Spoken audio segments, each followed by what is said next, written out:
Hi, Okay. everyone. Welcome to the Rec Innovation Lab. Welcome to San Diego Miramar College, and welcome to our workshop today. We're just so excited to have everybody here with us. You were just watching some videos of our student founders, and I, I'm excited because a lot of these videos, it's the first time for me seeing them too, and I'm excited to see all the, all of the progress they've made and the companies that they're starting there. So I'm just jumping in here too. Jacoby, Angela, do we have any announcements to make before we get moving on the workshop? And hi, Maisha. Yes, I just want to introduce myself. So I'm Jacoby Dye. I'm a student associate with the Rec Innovation Lab at Miramar College. The Rec Innovation Lab is an educational incubator that provides educational resources, trainings, and network opportunities for startup companies. And I would like to now pass it back to you, Tanya. Well, also, I would like to mention that I'm going to drop in the chat a link for you to watch this recording plus some of our past recordings from our previous workshops. Also, I will drop a link for feedback responses for Maisha, and also a link to sign up for future workshops. And that's all. I'll pass it back to you now, Tanya. All right, thanks. A lot of information there. Thank you so much, Jacoby. Appreciate that. Just keep an eye, everyone, on that chat. And in fact, if you have any questions during the workshop and you want to drop them in the chat, you can do that. We'll monitor the chat for you, Maisha, and if anything comes up, we'll let you know if we have questions. And I think what I'd like to do now is introduce to you our guest speaker, Maisha Cobb. We're just so grateful to have her here with us today. She's also a mentor for us at the Rec Innovation Lab at Miramar. She helps a lot of our students with questions that they have about building culture, brands, about funding. She's also a member of two investment groups, angel investment groups. She's an angel investor. And one of the things that I think is really great about Maisha too is she's helped a lot of Fortune 500 companies build the culture and brand in their companies. So it's companies like Qualcomm, LG, Aetna, Cox, Thermo Fisher, so many, companies that we know. She's helped them with their culture and brand. So I thought that was really great to hear that, and then to know that she's here to help us, which is just amazing. So welcome, Maisha. Thank you for being here with us, and thank you for sharing your knowledge with us. Yeah, thanks, Tanya, and thanks everybody for joining us. Before we dive in, I would like to see and know just who's in the audience. So if you're a founder or an entrepreneur, it would be great for you to just tell us how long you've been with your startup or with your company, just so that I know who's in the room. Okay. So if you wouldn't mind doing that before we get started, putting it in chat, everyone, that would be fantastic. Perfect. So in the chat, you'd like them to put how, if they are a founder, and how long they've been working on their startup? Yep, that's right. Okay, so let's go ahead, everybody, and put that in the chat. So I will also. I see some folks here who I know are not founders, but oh, this is great. So lots of new. 2 years feels like a long lifetime, I would imagine, for a couple of you, given that some of you were so much earlier. And some of you were thinking about becoming founders. Nice. All right. Well, I'm gonna get started, and I want this to be an interactive discussion. So please, stop me. Tanya and Jacoby, thank you so much for monitoring the chat. Maisha se llama la. Hi. Oh, and I will recommend to everybody to definitely mute yourselves until unless you're ready to ask a question. And it's fine to have your cameras off when you're not speaking, but then when you do have a question, then turn those cameras on. So I think everybody's muted now. Okay, good. Yeah, no worries. So when I was asked to come and speak, I was like, God, what do I want to talk about? And what really matters? And thank you, Tanya, for the intro. And, as I think about the overarching theme of my own career, culture and brand have seem to be two items that always pop up for me. And they usually pop up in organizations that are at a crossroads. Either they have stopped growing in the market, or they need to figure out how they are going to get to growth. But usually they're not starting in the beginning by thinking about this. And so it's so important that all of you who are here tonight begin your journeys, especially those of you who are, a year, 2 years, a couple of months into this, or even starting to think about your journey. It's so important that you think about this. And I included this picture of a ripple because as I was on vacation last week in the Bay Area, I was walking through the Berkeley Marina.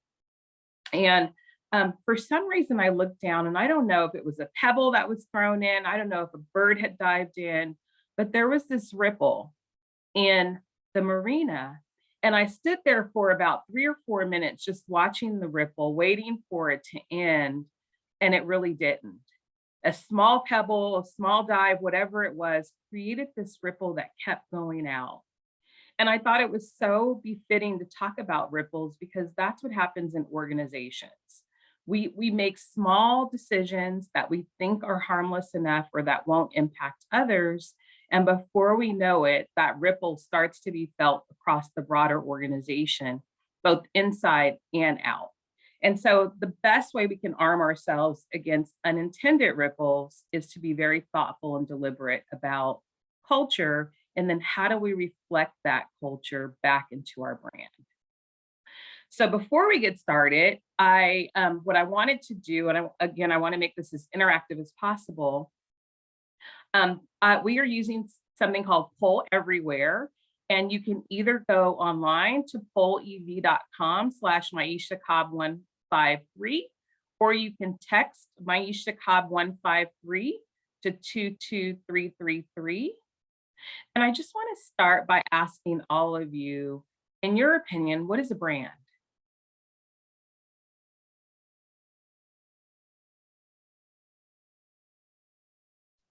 And we'll go ahead and put that link in the chat as well, so that if you want to just go through the chat, I'll type that in there. Poll EV. Yeah, that's great. Thank you. And it'll be the same one that we use. But yeah, just type in 1 or 2 words about what you think a brand is.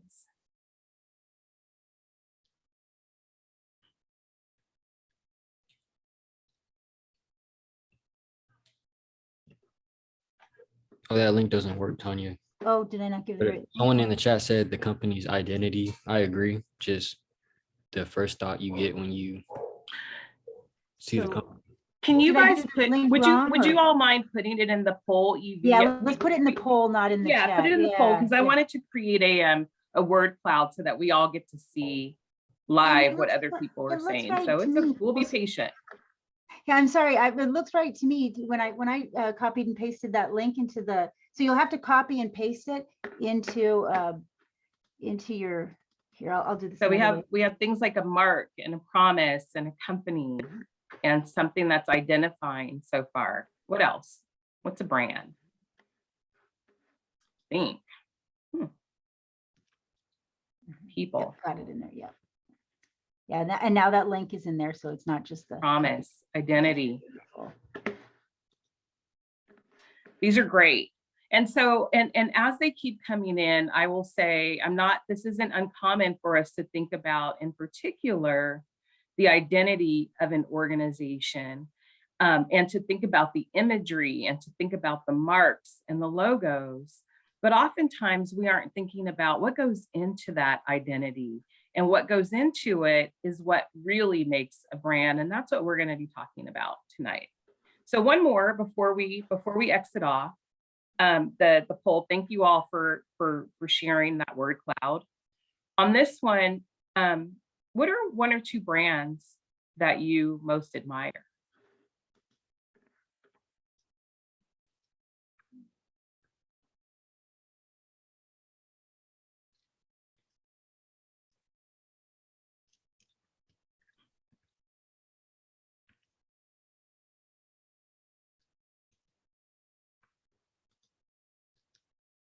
So Louis Vuitton, Trader Joe's, Ben & Jerry's, Nike, Apple, Patagonia has a few responses, as does Apple. Costco, I love Costco too. Someone who wrote in Sense, what is Sense do, if you wouldn't mind just going off mute and telling us, or telling me?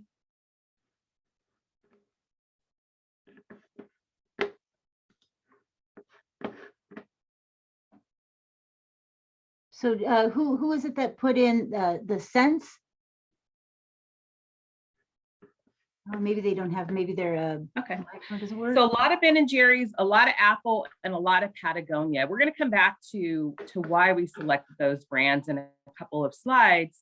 But what we see is quite a few that are out there, but a few that are really beginning to kind of stand out for us. And there's probably some reasons behind that we'll get into in a second.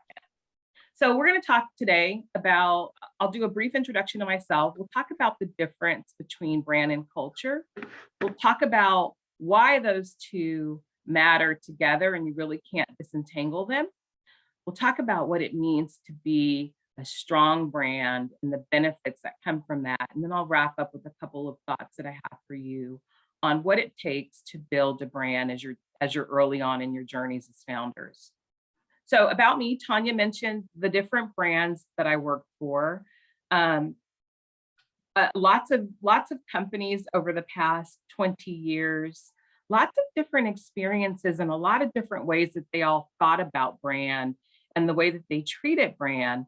And the one thing that I think is common across all of them that I'm hoping all of you will leave here thinking about how you don't do it is brand tended to be an afterthought.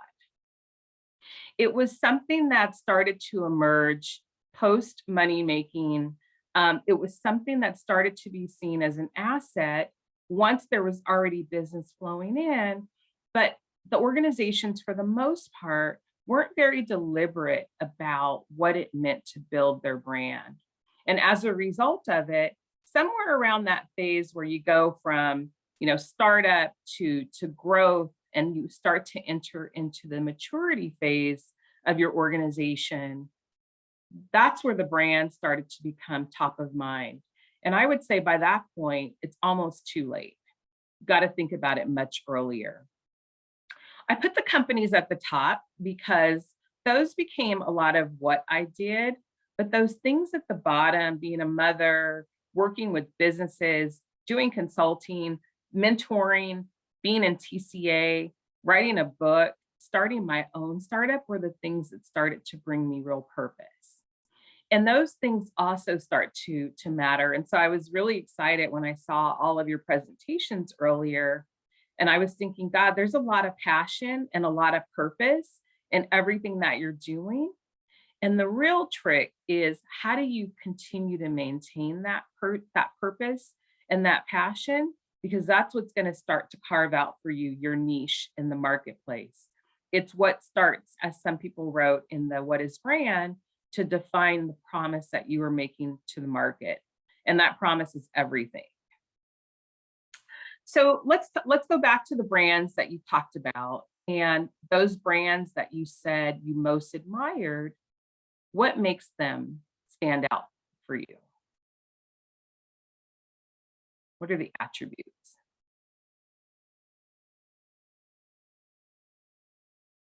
Consistency.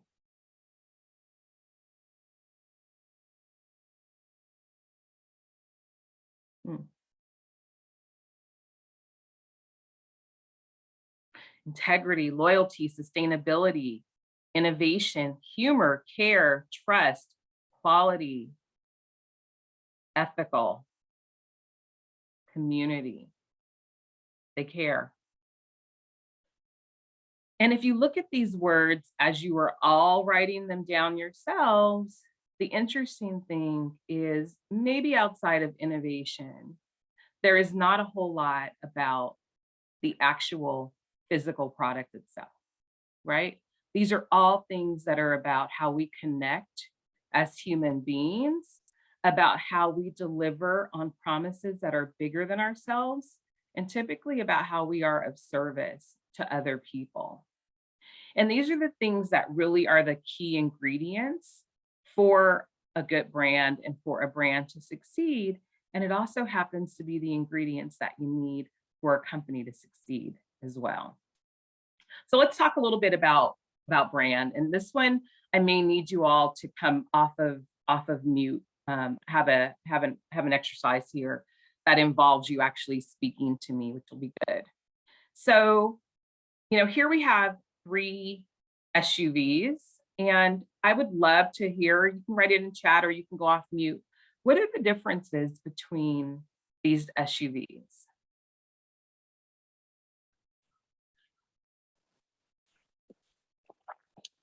Can I raise? Oh, What are the differences that you see? You guys, so you were all very brands. They're all different brands. Okay, what else? So either chat or we can shout out the Yeah, differences shout between the out is good. Okay. The rims are different. The rims are different. Okay, The what lights else? are different. The lights are different. So very subtle product differences. Okay, what else? they're all actually very high end. They're all very high end. Yep. But some are more high end than others. Which Mm. one would you say is more high end than the other? But that's a Porsche, right? Uh-huh, Yeah, it that's looks a like a Porsche in the Porsche. middle. Yeah. Yeah, the Mhm. Porsche. One in the Okay. middle is more high end. Okay. So all high end, but some maybe a little bit more high end. What if I now put in another one? Hmm. Is this one still high end? Yes. And are the rims different? Yes. So what's different about this one? Functionality. Functionality. Tell me more about that. One is everyday use, consumer ready. One is for like more military based or high end, like business corporate oriented, versus the other ones are the first 3 are vehicles you'd see in a regular family home. So by the way, this last one is the Cybertruck that Tesla, it was their model for the SUV that they wanted to actually bring to market. Isn't that the one that didn't work? And Elon Musk kind of blew it? He probably did, but for all intents and purposes, it was going to be competing against these other SUVs. And so the question is, what is the role of brand here? You want to stay similar to other competing items. You don't want to go too far from it because then it will flop. Potentially, I actually have a different spin on that.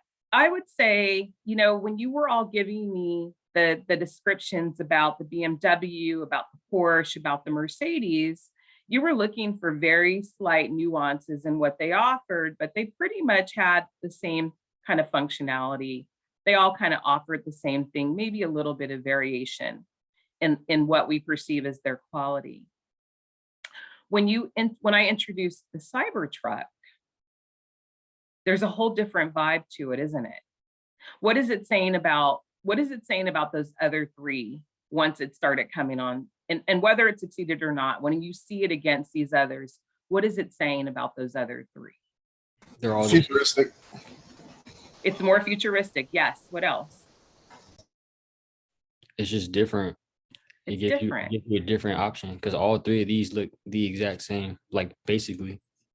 So that's and that is what the essence of brand is about. And so I see the other 3 as kind of giving you options that allow you to see some difference. I see the Cybertruck as being a position or a statement. It's saying to the market, dare to be different, right? Dare to take a chance, be risky, be out there, be something that's not already there today. And that is the essence of what a brand is. And so I know we all think about brand through the colors that we see, through the logos, but that statement that Tesla wanted to make with that truck was all about expressing an idea and a belief and a position that they were taking in the marketplace that was very, very different than what those other competitors look like. And in order to do that, you have to be very, very clear about what it is that you want to convey to the market and what that value is that you are going to be bringing to the market. And so I see brand as really coming to life in 3 phases. The first phase is thinking about what is it that my company wants to be and what is it that we want to deliver. And if you think about Tesla, they've always been, as someone said, futuristic. They've always been out in front. And the way that they bring that to life is through their product and what they promise to offer the customer through that value proposition. So even though the cyber, it wouldn't have been my taste, I know a lot of people who really liked it because in that target audience that they were going after, they wanted to stand out. And this truck said to them, go ahead, it's safe to stand out and be with us. The second component, Miss Cobb? yes, yeah. But if it was too futuristic and it didn't work, then it wouldn't really be good, would it? I mean, I know that's a simple question, but he was trying to do something different, but it just went so overboard that it flopped. So was that? Let me look. Do I have this wrong? Yes, I'm Elle. Okay. Hi, Elle. Nice to meet you. Sorry. Hello. Yeah, that's okay. Yeah, good to see you. So, part of what you think about building into your DNA as a brand too is who are we, right? And are we willing to take that risk?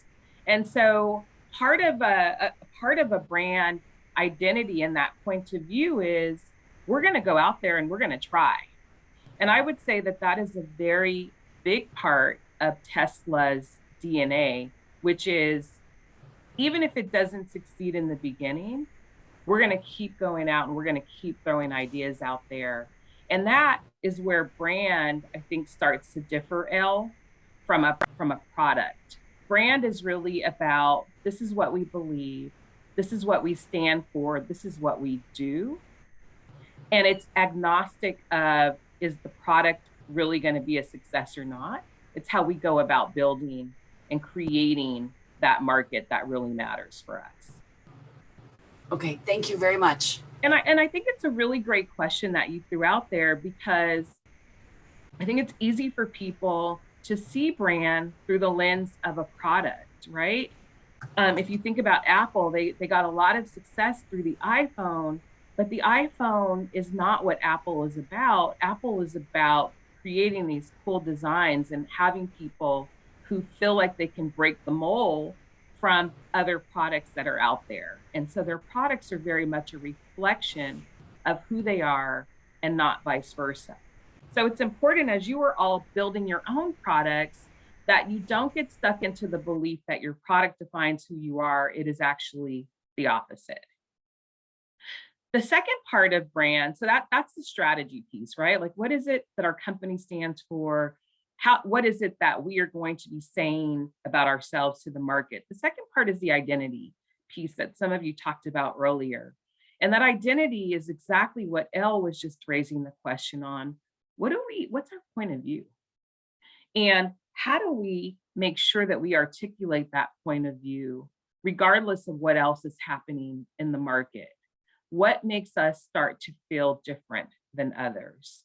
And then the third part of brand expression is the tactics. So this is the stuff that we see, right? It's the Nike swish. It's the logos that we see. It's the Apple on the Apple products. And those we call brand tactics. The biggest challenge that I see in organizations as they are thinking about their brand is a lot of people end up focusing on that right side. What do we look like? What are the colors? How do we show up with a really cool mark or logo? And they have no idea how they are building that image. And so I have another poll question for all of you, which is, if you think about your own efforts today, and I recognize that some of you are early, where would you put yourself in terms of how you're thinking about your own brand? Are you focused on the strategy? Are you focused on the identity? Are you focused on the tactics?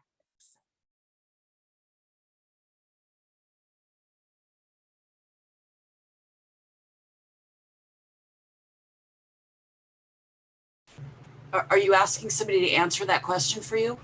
So we're doing the poll again.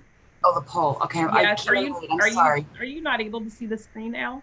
No, I can see it. I just don't know how to answer the poll. Do I It's just, in the Oh. chat. It's in the chat. So the link is in the chat. We'll put it in there one more time. So if you follow I'm this link, sorry. oh, no worries. Yeah, I'm no worries. a little late. I apologize. Don't okay. worry. Don't worry. Yeah, there's It's two fine. ways to participate, either through the web or through text.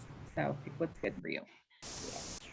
So this is awesome. I'm glad to see that even though most of you are pretty early in your journey, that you're already starting to think about your brand strategy and your identity. And I would say for those of you who haven't actually, come to real clear understanding of what your company strategy is or how you're going to win in the marketplace, I would encourage you to go right back up to that brand strategy part, because it's hard for you to define what your brand is going to be and how you're going to position yourself against some competitors if you aren't sure about your company strategy. All right, we're going to move on. Any questions on that before we're going to turn the culture very quickly. Okay. All right. So apologize for the really busy chart here, but this is really, really important stuff. There was a gentleman named Peter Drucker who was, I think, what some would consider the father of culture for organizations and businesses.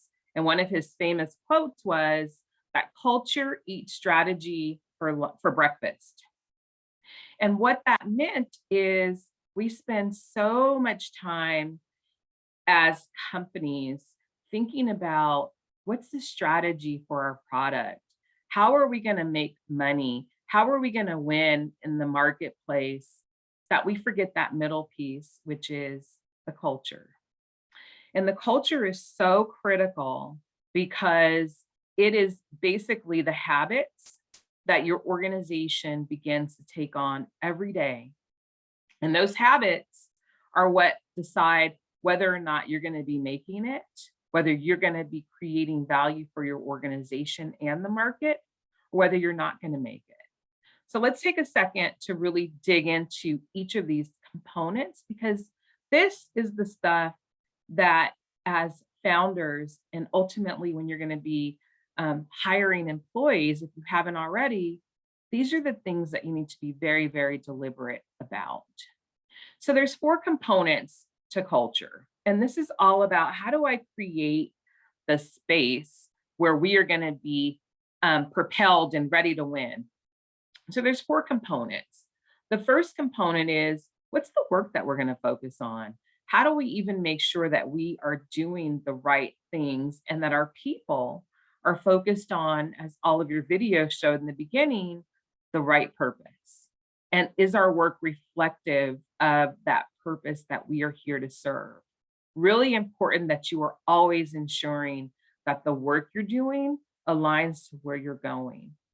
The second piece across from that is, do people have the right operating mechanisms in place to get there? Are we rewarding the right work? Are we giving people the tools that they need to be successful?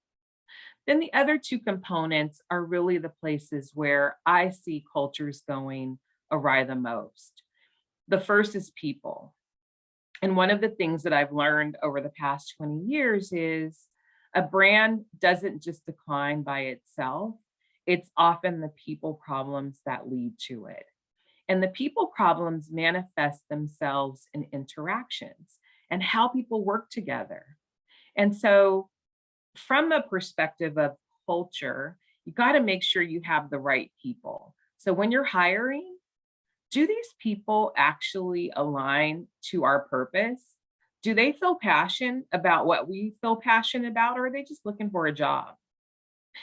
Are they going to create the kind of work environment and the habits that we need to be able to deliver what we want to the marketplace? So if you think back to those wonderful phrases that you said about organizations, and let me see if I can go back to it, the ones that you admire and what stands out for you, a lot of it is about how people work together. To have innovation, you need to have people who are open, who are honest, who trust each other. Motivation, That is absolutely an intrinsic variable for people. Am I motivated to do this work? Yes or no? Do I care about the cause that we are starting to build? Those are all the things that you need to also not only look for in a brand that you care about, but you also need to be looking at that in the people you hire, because those people are going to be who ultimately represent what your product is in the marketplace. And then on the right side of this chart, so the culture is really the place that I encourage all of you to spend more time and attention thinking about. What are those values that you want to espouse? What are the people? What kind of characteristics do those people bring that are going to bring your culture to life, that are also expressed in your brand?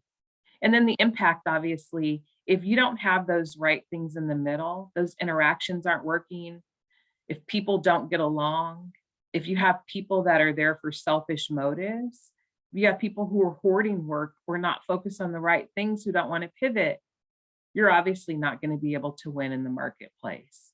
And so culture really does eat strategy for breakfast. Your job as founders and leaders is to make sure that you model and reward the culture that you want, which means you have to be very, very clear and thoughtful about what that culture needs to be. So then let's bring it together. So we know that brand is all about, how do I take a stance and have a point of view in the marketplace so that people know who we are? And that culture is all about, how do I make sure that we are working on the right things, that we are modeling the right behaviors, and that people are really committed to what it is that we are here to do. When those things end up intersecting, when you have the right people who bring the same passion, who share in your purpose, then it makes it real easy for that story about who you are and what your brand represents to come to life. And as someone wrote earlier, a few of you wrote earlier, consistency is so important. And that is where the image and the experience come in. If you have people who are disconnected from your story or your purpose, they're not going to be behaving in ways that are reflective of what it is that you're looking to deliver into the marketplace. And it's going to reflect back in your brand. Your image is going to take a hit. The experiences that people have with your brand are going to be inconsistent, and they're not going to know what it is that we make, what to make of you and what you stand for. When I talk about brand, I teach a course. I actually come in and sub in for a friend of mine who teaches a course at San Diego State. And I always talk about marketing versus brand. And the core piece of brand and culture is to help you create a differentiated and distinct position in the marketplace. That's how you win. And if you don't have these ingredients, you won't get there. Can you repeat that? Yeah, absolutely. The brand and culture are what start to differentiate you in the marketplace. It's what starts to become uniquely you. And that's why you need to have both. So we talked a little bit about brand, we talked a little bit about culture, and I didn't ask how many of you are already thinking about culture, but I would love to understand what's one action you're going to start to take to build your culture.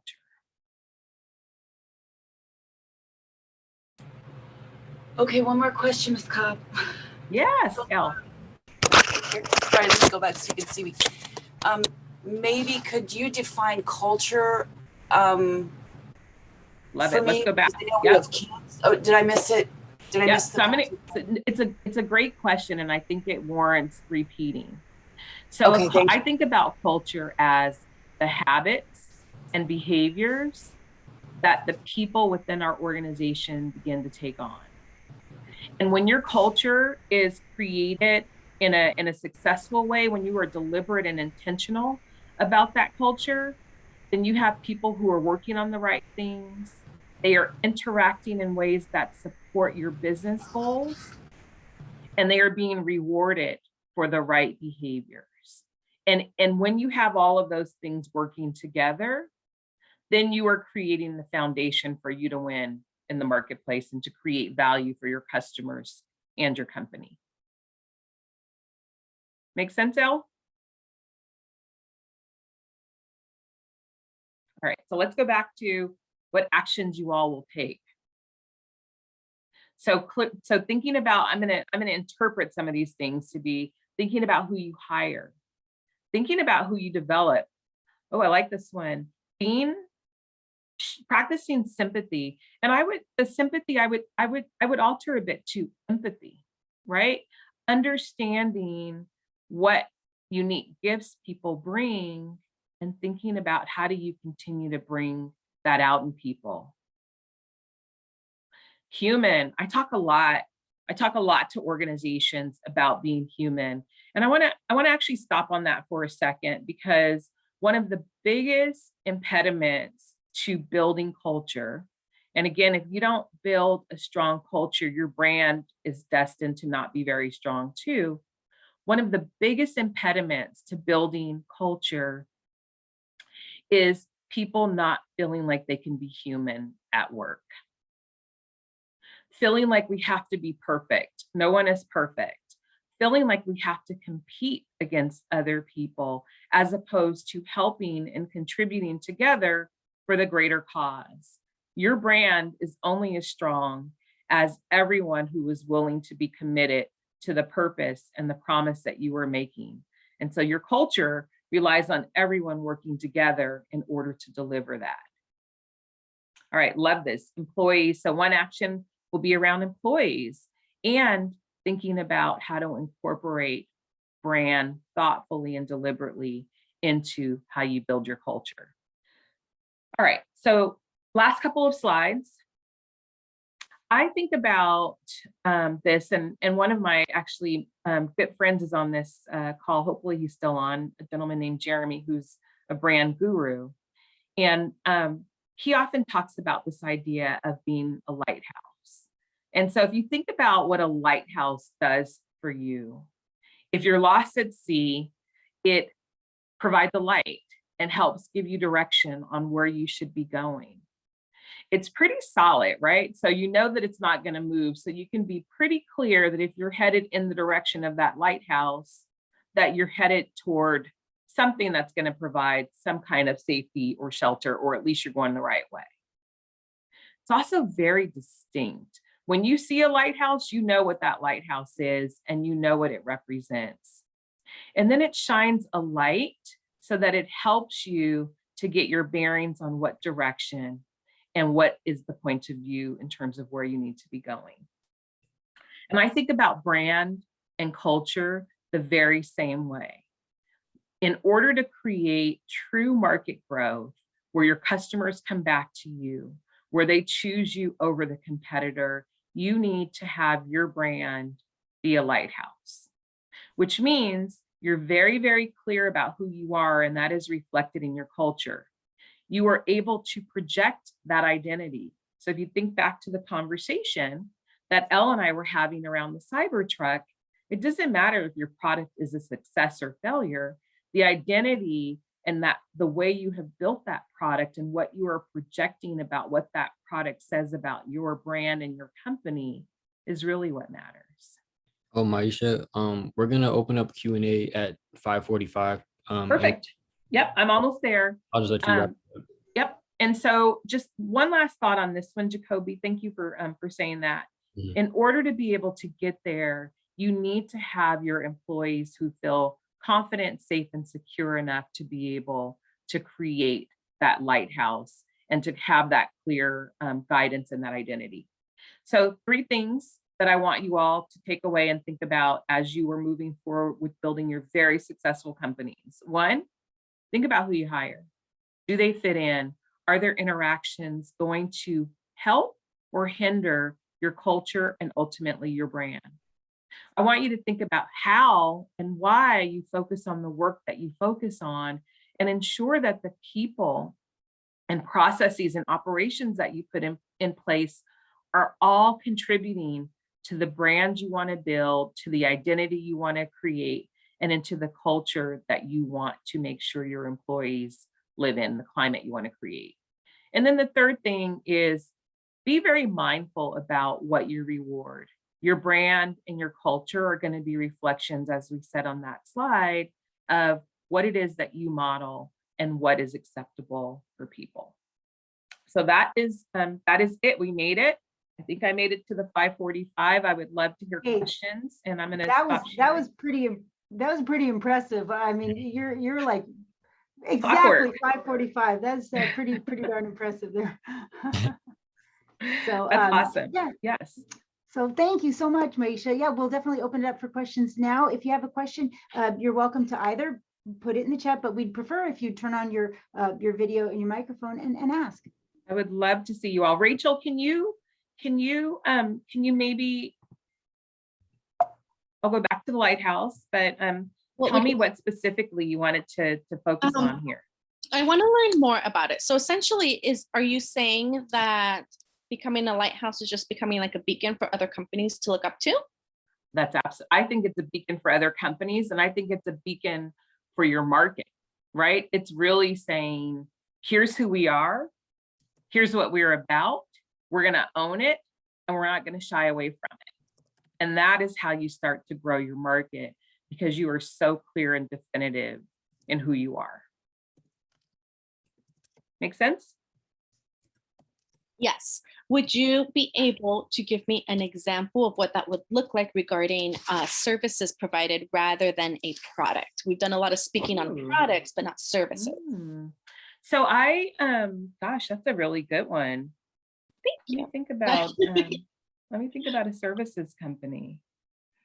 I can throw mine out there. I'm a yoga instructor. And so I am working on starting a nonprofit to specifically help people who have experienced trauma, PTSD, veterans, et cetera, all the good stuff. So I'm trying to apply it that way. Yeah. Yeah, I like that. I'm just having a little bit of a challenge connecting that, because it's easy when it's a tangible object rather than a service. So you reminded me early in my career, I worked at a nonprofit. And by the way, it was the best job I ever had, primarily because we were so wed to our purpose. So when I think about nonprofits in particular and services, I suppose that are, I don't know, I think about Peloton as a service, by the way, but I could see how that would still be a product. But when I think about the nonprofit, what made it so strong was that we were very clear in our mission. So we focused on women who were at risk for HIV and AIDS because of their lifestyle. And we were laser focused on how do we help these women? How do we find these women? How do we make sure that everything we develop and offer is creating value for them? And so as you think about your own work in developing your service, I would say be very, very clear about why you were doing it and who you were doing it for, and make sure that the values that you espouse, the values that you believe are going to be meaningful for that target audience, that you really bring those to life in everything that you do. I like what Jeremy wrote, Lighthouse Brand. People look for brands with meaning to help define their own identity and aspirations in life. Jeremy, do you want to comment on that really quickly? Well, hi, everyone. Sorry. No,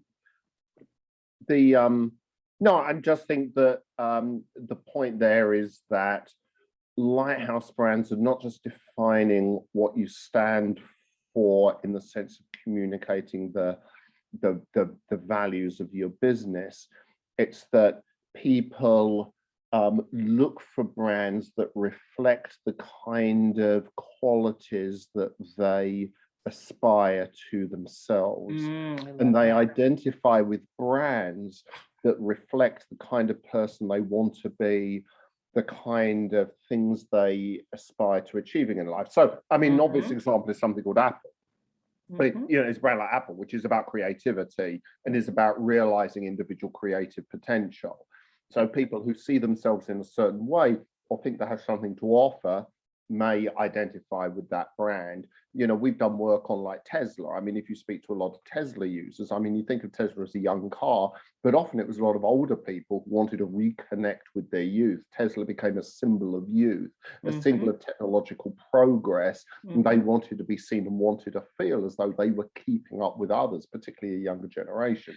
I love that. I love that idea that it says, I love that it says something about you as in addition to saying something about the company. It reminds me a little bit of Harley too, because I think we all think about Harley people as being these kind of rebellious, like, you know, free living folks. And a lot of the Harley drivers are actually very high income with very good jobs who want to do exactly what you just mentioned, Jeremy.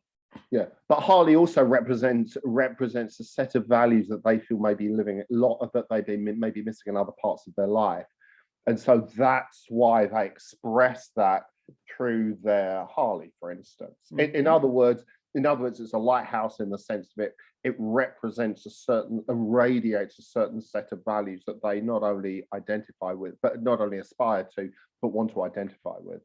I love it. Thank you. Thank you, Jeremy. I love that.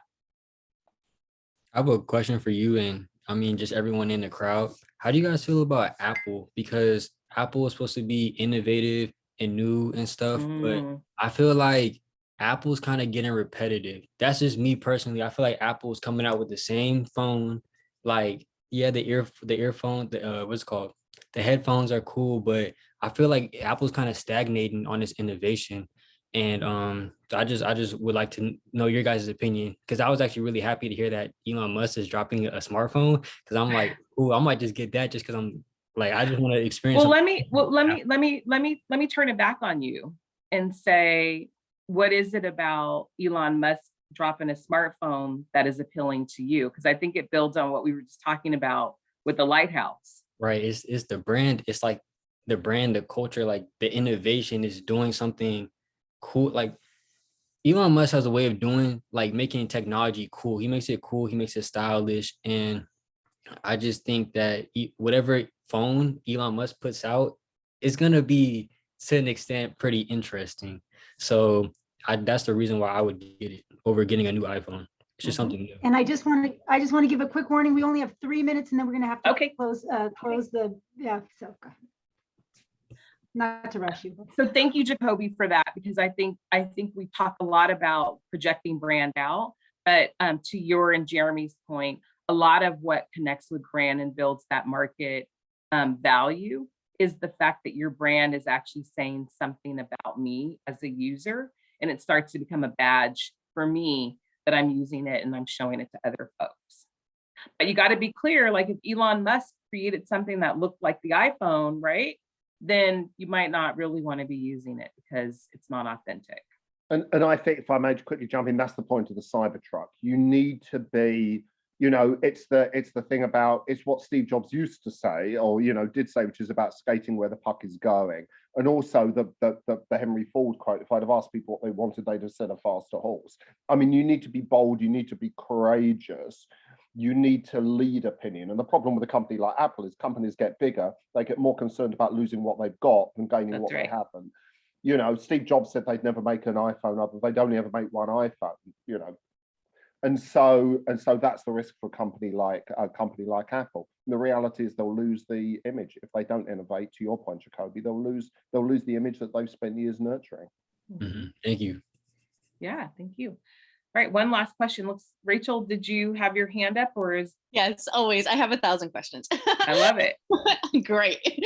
Okay, so for a company who's just starting out, how would you suggest they learn to determine what their brand is going to be? Gosh, that is longer than the minute or so that we have. Rachel, I'm going to put my email in chat, and feel free to email me, because it's a lot of what we talked about earlier, right? You kind of need to know what your company is about and what it is you're offering before you even start to build that brand identity, right? Who are you as an organization? What do you value? And that's what you start to bring to life in both your culture and your brand. Okay, so just start with who I am and what what values are important to me and then build around that. Yeah, and I have a couple of worksheets I'm happy to send to you if you email me. I can help you start thinking about that. Thank you. So You're I'll welcome. say this too. Is it all right, Maisha, if people do have some additional questions that they, is email the best Yeah. way or? Yeah, I just put my email in chat, so Thank have at you. it. Appreciate that. And I just want to remind everybody a couple things as well. There's a link to the feedback form if you want to give some feedback to Maisha and to us so that we can continue to offer workshops that are this is an amazing workshop, and I love to make sure that we're giving you what you all want. So let us know through the feedback. There's also recordings on our YouTube channel. It's the Recommendation Lab. If you go to YouTube, and you can watch this recording and others. And I think that's it. Am I missing anything? Well, I've enjoyed myself, so thank you for the invite, and thank you all for your patience in terms of scheduling Tanya and Jacoby and Crystal and Angela. I know it's been hard.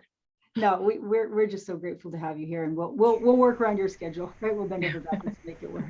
So yes, thank you so much, Maisha. Thank you, Ms. Cobb, very much. Thank you. Nice to meet you all. Thank you, Elle, for the questions, and Jacoby and Rachel and everyone else. I look forward to seeing you around the Rec Lab. Yes, Bye. absolutely. Thank you so See in the much. next one. Okay. Thank you. Thank Bye, you. All right, everyone. bye-bye. All right, take care. Bye.